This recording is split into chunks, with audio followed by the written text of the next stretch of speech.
ఆహారము, రెండు ఆహారాలు కనిపిస్తున్నాయి. ఒక ఆహారము, మన తింటున్న ఆహారము క్షయమైనది, అంటే మన తినే ఆహారము పాడైపోయేది. పాడవలేని ఆహారం ఉంది, అదే జీవము గల దేవుని యొక్క మాటలు. హల్లెలూయా. దేనికోసం ప్రభు వెతకమంటున్నాడు? రొట్టెల కోసం కాదు మీరు నన్ను వెతకవలసింది.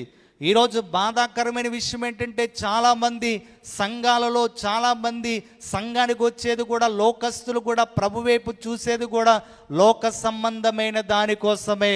ఆయన దగ్గరికి వెళితే నాకు ఇదే జరుగుతుంది, ఆయన దగ్గరికి వెళ్తే నాకు ఏదో జరగాలి అని ఒకలాంటి ఆలోచన కలిగి, అక్షయమైన దానికోసం కాదు, క్షయమైపోయే అవసరాల కోసం వచ్చేవారు ప్రభు దగ్గరికి చాలామంది ఉన్నారు. ఒకవేళ అదే పరిస్థితుల్లో మనం కూడా వస్తే మనకంట దౌర్భాగ్యం ఇంకెవరో ఉండరు. ప్రభు దగ్గరికి వస్తుంది కొంతలో కనబడి, ఇంతలో కనబడి, అంతలో మాయమైపోయే దానికోసం కాదట, ఆహారం కోసం కాదు, ఏది తిందమా ఏది త్రాగుదామా అనే దానికోసం కాదు ప్రభు దగ్గరికి రావాల్సింది. ఆయన దగ్గరికి ఎందుకు రావాలంటే, అక్షయమైంది ఆహారం ఒకటి ఉంది, అది నేనే అని ప్రభు చెప్తున్నాడు. I am the life, I am the bread అని ఆయన చెప్తాడు. నేనే జీవాహారము.